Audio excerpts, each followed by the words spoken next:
sobre a contribuição dos reformadores. Considerando as várias reformas ainda no século XVI, algumas considerações podem ser feitas. O luteranismo criou uma doutrina da consubstanciação para a ceia e eliminou quase todos os sacramentos, com exceção do batismo e da Eucaristia. Embora exaltasse também o sacramento da penitência, substituiu o latim pela língua vernácula nos serviços religiosos, rejeitou todo o sistema eclesiástico composto do Papa, arcebispos, bispos e padres como guardiões das chaves do céu, aboliu o monasticismo e o celibato clerical, valorizou os leigos ao lado dos clérigos, conferindo-lhes uma posição especial como representantes de Deus na terra. Para ser coerente com o maior valor dado à fé do que às boas obras, rejeitou práticas formais como o jejum, as peregrinações, a veneração de relíquias, a invocação dos santos. Mesmo mantendo a ligação da igreja com o Estado, a concepção da superioridade da igreja sobre o Estado foi abandonada. Olha o aspecto político aí, ó. Olha aí, o caminho natural do movimento de Lutero e dele próprio, após a Dieta de Worms, em 1521, seria a destruição, considerando que Lutero já estava excomungado pela igreja e logo mais foi banido através do edito imperial em 26 de maio de 1521. Mas o mundo no século XVI apresentava situações diferentes das medievais. Não se pode negar que Deus controla o universo e que a sua providência iria encaminhar o mundo para uma nova direção. Contudo, conforme mencionado antes, alguns fatores humanos contribuíram decisivamente para que a reforma de Lutero não tivesse o mesmo fim de movimentos semelhantes que a antecederam, levando o maior adversário da reforma luterana a dividir forças na sua luta contra os luteranos. Esses fatores foram a Guerra Franco-Espanhola, a constante ameaça dos turcos e as divergências entre o Papa e o Imperador. Mesmo as incoerências de Lutero, no que se refere à sua intolerância ao batismo infantil e à ligação da Igreja com o Estado, não tiram a sua coragem e o sucesso de seu trabalho pioneiro, continuado com outros reformadores mais bíblicos e mais coerentes. E grosso, né? E sem falar o seguinte, que como a gente falou aqui, politicamente ele não fez aquela ruptura com o Estado, né? Então assim, essas questões é como o autor está falando aqui, por exemplo, ó, a gente não vai passar pano, entendeu? Mas assim, a gente percebe o valor dele para que algumas mudanças mundiais acontecessem. E aí, nesse caso aqui, a gente, por exemplo, vai reparar, como diz aqui, a declaração de Worms apresentada por Lutero teve a sua razão de ser quando afirma: continuo convencido pelas Escrituras, às quais apelei, e minha consciência foi feita cativa pela palavra de Deus, não posso e não quero retratar-me de alguma coisa. Conforme Ulrich Zwinglio, a sua reforma na Suíça foi independente da luterana. Contudo, é inegável que ele recebeu influência dos primeiros escritos de Lutero. A reforma de Zwinglio é considerada a mais intelectual, bíblica e política que a de Lutero. O reformador alemão reteve em sua reforma o que a Bíblia não condenava diretamente, enquanto Zwinglio rejeitou tudo o que não está expresso na Bíblia. Zwinglio lutou até o fim com a Bíblia em uma de suas mãos e a espada na outra. O seu desejo era trazer todas as esferas da vida, igreja e Estado, teologia e ética, magistratura e ministério, indivíduo e comunidade, a conformidade com a vontade de Deus. Então ele queria um negócio que é o seguinte: vamos cristianizar a sociedade, né? Tá bom. Aí nisso, já a reforma calvinista foi a de maior consistência teológica e a que mais se espalhou pela Europa ocidental. Segundo Max Weber, o calvinismo foi a fé em torno da qual giraram as grandes lutas políticas e culturais dos séculos XVI e XVII dos países capitalistas altamente desenvolvidos. Nos ensinamentos de João Calvino, há uma extraordinária abrangência de vida prática aliada à religião, onde não são excluídos elementos sociais e econômicos que deixam estarrecidos muitos especialistas atuais.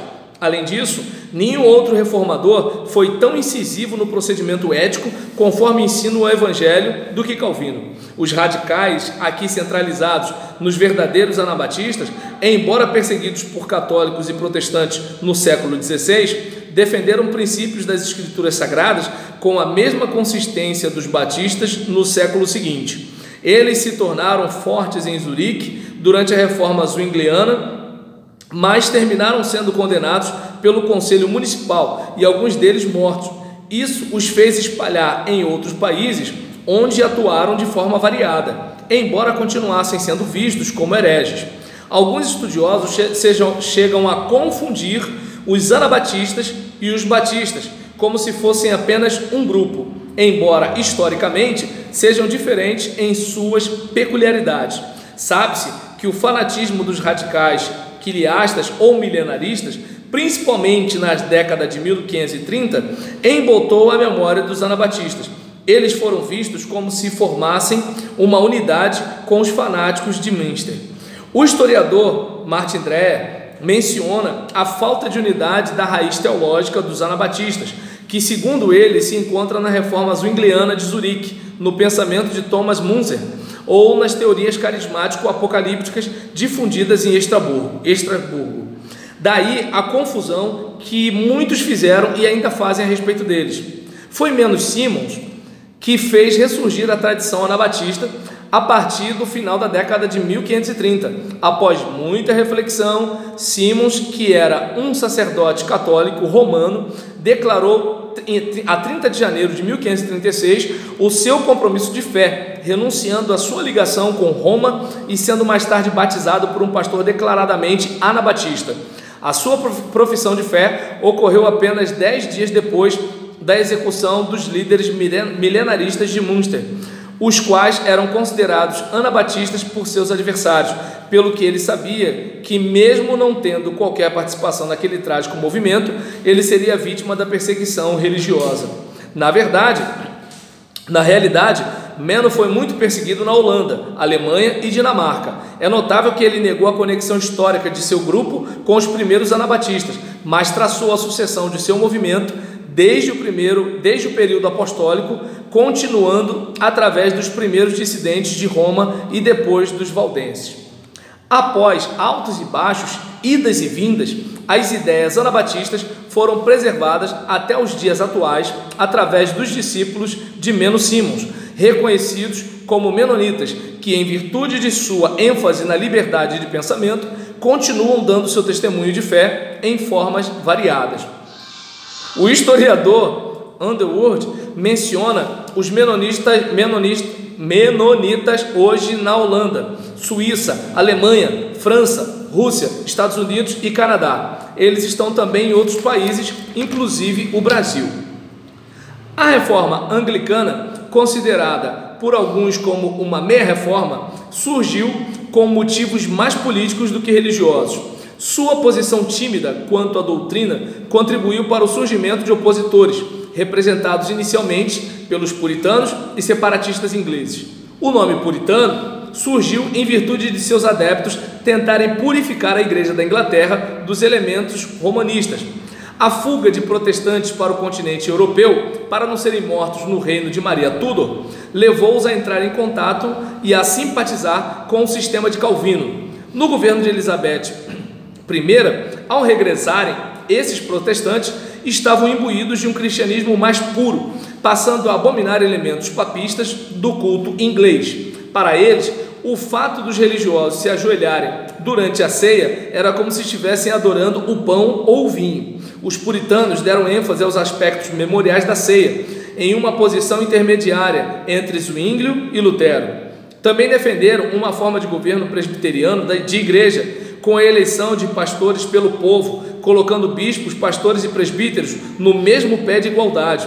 Assim, a partir de 1564, foram chamados de puritanos, sendo alguns deles conformistas, tendo em vista o desejo expresso de nunca sair da Igreja da Inglaterra, mas apenas reformá-la. Aliás, alguns historiadores afirmam que os verdadeiros puritanos foram os que permaneceram na Igreja anglicana, excluindo os separatistas, que outros historiadores chamam de puritanos não conformistas.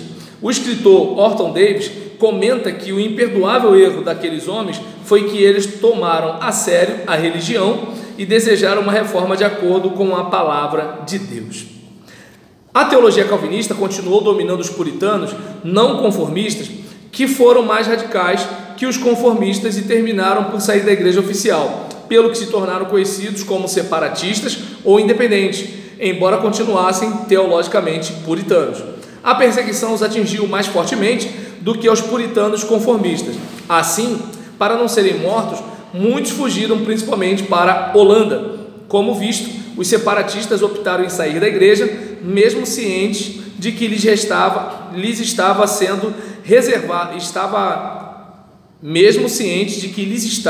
reservado pelo governo e pela igreja da Inglaterra. Eles cansaram de esperar por uma nova reforma que purificasse a igreja do que eles chamavam de superstições e erros de Roma. Isso, a sua consciência não lhes permitia qualquer duplicidade de caráter ao participar de uma meia reforma. O importante para eles era seguir os ensinamentos bíblicos, mesmo que lhes custassem a liberdade ou a vida. O governo congregacional de igrejas já tinha sido usado antes pelos anabatistas no continente, mas quando os separatistas adotaram esse modelo, passaram a ser conhecidos como independentes. Uma das maiores contribuições dos separatistas para a vida inglesa foi a aplicação literal do princípio do sacerdócio de cada crente, dando ênfase à liberdade, inclusive de suas congregações. Assim é que as igrejas independentes conseguiram conceder a todos os seus membros, não importando a sua posição social ou sexo, direitos iguais no governo de suas congregações, sem levar em consideração algumas posições diferentes assumidas em virtude da liberdade existente em uma igreja congregacional. Sabe-se que os separatistas ingleses se tornaram ancestrais dos posteriores congregacionais e batistas. O fato é que todos os acontecimentos religiosos do século XVI contribuíram para o surgimento dos batistas, a partir da força evangélica inicial proveniente dos dois primeiros movimentos reformadores liderados por Lutero e Zwinglio. Seguiu-se a reforma calvinista, que influenciou o início do ministério puritano e seus derivados na Inglaterra, os quais seriam fundamentais para o desenvolvimento dos batistas. Os radicais bíblicos, com princípios bem semelhantes aos dos batistas, são também considerados precursores destes. Como já referido, já foram conhecidos como anabatistas, nome este existente desde o terceiro século e aplicado aos que não aceitavam o batismo dos hereges e mais tarde da igreja majoritária, por considerarem que esta se havia afastado dos ensinos de Cristo e dos apóstolos, segundo Latrouet. O próprio nome anabatista significa o que batiza pela segunda vez. Os anglicanos, com sua reação contra os separatistas ingleses, também foram de suma importância para a origem e o desenvolvimento do povo chamado batista. Os batistas surgiram como um grupo específico há 4 séculos, vindo dos separatistas ingleses na Holanda, que retornaram para a Inglaterra, levando a teologia arminiana captada dos menonitas, e ali terminaram por se fundir aos calvinistas para se espalharem nos Estados Unidos e no mundo inteiro. Sabe-se que nem tudo foi positivo na teoria e prática dos reformadores, mas a essência da mensagem bíblica passou a alcançar corações sequiosos da verdade que liberta. Mesmo os corações de muitos daqueles que não eram inimigos velados da igreja medieval foram aliviados com as consolações da religião cristã reveladas na palavra de Deus. Novos conceitos foram sendo aquilatados com o tempo, a ponto do anseio de restituir uma igreja no modelo neotestamentário se concretizar com novos grupos, incluindo os batistas. Assim, pode-se afirmar que a reforma do século XVI, da qual os batistas também são herdeiros, contribuiu para que se cumprisse as palavras de Jesus quando disse: se permanecerdes na minha palavra, sereis verdadeiramente meus discípulos e conhecereis a verdade, e a verdade vos libertará. Então, a gente falou aqui, né, sobre essa contribuição dos reformadores. A gente percebe, né, que assim, Lutero faz aquela ruptura, Calvino sistematiza, né, como muita gente diz que o caso dele chega a ser com uma certa profundidade, né? Tanto que é que as institutas da religião cristã, né, as institutas de Calvino, muita gente, até que se diz calvinista, não chegou a ler todas, né, porque assim, ele escreveu bastante, né, ele sistematizou bastante, porque a ideia dele era o quê? Era cristianizar a sociedade, né? Então assim, a gente vai ter aqui, né, uma cidade realmente cristã, um governo realmente cristão, tudo cristão. Então essa era a linha dele, coisas que os batistas não abraçaram, né? Não herdaram também. A gente, por exemplo, tem a reforma anglicana, que vocês sabem muito bem que tinha a ver com a questão, né, daquele rei assanhado, né, que a gente percebe que assim, casou aqui, casou ali, separa aqui, separa lá, mata a mulher. Então assim, o cara era o bicho. Então não tinha como esse cara ficar debaixo, né, do cabresto de Roma. Então a gente percebe que assim, há situações e situações aí. A gente vê que assim, Deus é Deus, homem é homem, né? A história se dá do jeito que se dá, né? E no ambiente, né, religioso da igreja da Inglaterra, vem perseguição, opressão, ou seja, a gente rompe com a opressão romana, mas cria uma opressão inglesa, né? É interessante isso, né? É aquela questão, eu costumo brincar dizendo que o rebelde, ele tem a mesma essência do ditador. A diferença é a posição, né? Então, oi. No caso do Lutero também, não seria também pela educação opressora que ele teve, né? Porque a gente vê a biografia de Lutero, ele foi muito oprimido, né? Ele via Deus como alguém assim, muito severo, porque a ideia que ele tinha do pai dele era essa. A gente não pode negar também que assim, junta tudo. A gente junta o seguinte, a época, a região. Por exemplo, até hoje, o alemão não é igual a gente. Até hoje, né? Então, imagina, bota 500 anos aí nessa brincadeira, né? Então, a gente percebe que junta tudo isso, né? E assim, embora a parte que eu me detenho é a parte política da coisa, né? Que assim, não tem como você fugir dela. A gente, tanto que é que a gente percebe a influência do calvinismo na questão como diz Max Weber, né, no espírito do capitalismo, né? Então aquela ideia de que assim, olha, você é um eleito, então você é uma pessoa abençoada, você vai trabalhar, você assim, imagina, você trabalha, não vai ficar gastando dinheiro com diversão. Você acumula, né? Então você enriquece, você prospera, né? Enquanto a mentalidade mais arminiana, muito próxima do pensamento católico, tem muito a ver com o quê? Com a ideia da pobreza, né? A virtude da pobreza. Então você verifica que assim, olha como é que a religião afeta a vida social das pessoas, né? Então aí você, por exemplo, tem isso daí, tem os anglicanos, tem os calvinistas, na opressão que acontece na Inglaterra, aí alguns vão para um canto da Europa, né, para a Europa Central, perdão, aí vão para lá, quando chega lá, começam, né, a tirar um gosto ali da teologia calvinista, e aí quando eles voltam, eles ficam encantados com o negócio, só que assim, não dá para bater de frente para mudar o sistema, e aí tem aqueles que rompem, tem aqueles que se conformam, e chega uma hora que até os que se conformaram rompe porque percebe que nada vai mudar, e aí começa, né, a saga dos batistas. Mas no livro que vocês vão ler aí, que a Graciele vai tirar cópia, a gente vai ter uma outra versão da história dos batistas, que a gente vai falar semana que vem.